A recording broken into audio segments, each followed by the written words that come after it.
Hi, I'm Jeremiah Sammons. I'm the Director of Education, and I would like to go ahead and explain to you about how to use your plumbed head spa. With these two pillow tops on your bed, you have a facial table. If I remove this right here, now you have a massage table. I remove the massage tabletop. If I add the plastic shield,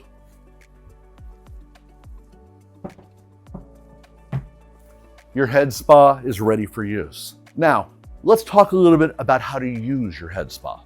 For the next couple of minutes, let's remove the plastic shielding while I explain the different features of your plumbed head spa.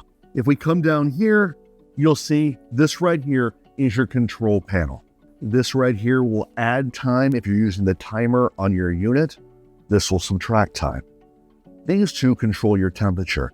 This right here turns your temperature up. This turns your temperature down. This button right here controls your light therapy on the inside of the bowl. And this right here will control your halo unit itself.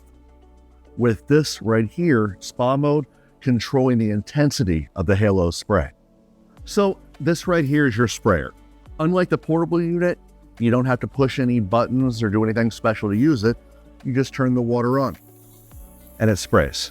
Like the portable units, in order to go ahead and use your halo, which uses recycled water, we do have to go ahead and cover the drain and fill the sink where the light therapy starts. Once your sink is filled to the bottom of the light, we're going to go into our control panel and you'll see Spa Start.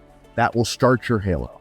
Now, you can adjust the pressure on the halo with the button right next to that with Spa Mode. So now I can adjust the halo for where I would like it to hit on the client. Now, one of the most confusing parts of the head spa treatment is use of steam. So I'd like to show you two different ways to turn your steamer on. You can either use the remote control to activate it, or you can reach down and push the power button. Now, it takes about 8 minutes for the steam to heat up. Now, on the remote control, you can add or subtract time if you use the timer. You also can control the temperature. The same is true on the steam unit itself.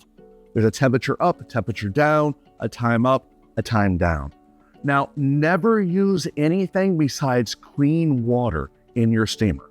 Never add any essential oils, any plant extracts, any leaves. If you're going to do that, what you want to do is use the steamer bowl itself. So this is your steamer bowl. Now, I put a hot massage stone in the bottom of my bowl in order to go ahead and make it lay flat in my sink. And instead of adding essential oil or plant extracts or leaves, I like to use a cotton round, add a few drops to that cotton round, screw the lid back on to the steamer bowl, and this will attach right here within your sink. So now we just wait for it to heat up. Once the steam is going and saturating my client's hair, I'll add the shield. So the protective shield will hold the steam inside, allowing the steam to heat up the hair cuticle, allowing the mask to penetrate into the hair strand. Now, during this time, while the steam is running, that's when I'll do a hand treatment, a foot treatment, maybe an express facial or a chemical peel.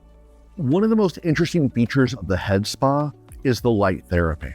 It takes them on a sensory journey. It combines with the feeling of relaxation from the heat of the steam, the smell of the essential oils, and the light helps them relax and be calm. Once I'm done with the steam and I've turned the steam unit off, I will remove the plastic shield. I will go ahead, rinse my client's hair of any product, any masks, and I'm done. One of the things that I'm often asked about is how to properly cleanse your head spa. What I like to do is in between each client, I'm going to go ahead and spray the entire sink down with chasticide or barbicide and follow the manufacturer's directions on disinfectant, which means usually letting it sit for 3 to 5 minutes, then wiping the chasticide or barbicide off or spraying it off with water and letting it drain out. This right here is your filter. You're going to unscrew this, pop out the filter, and clean this out between every client.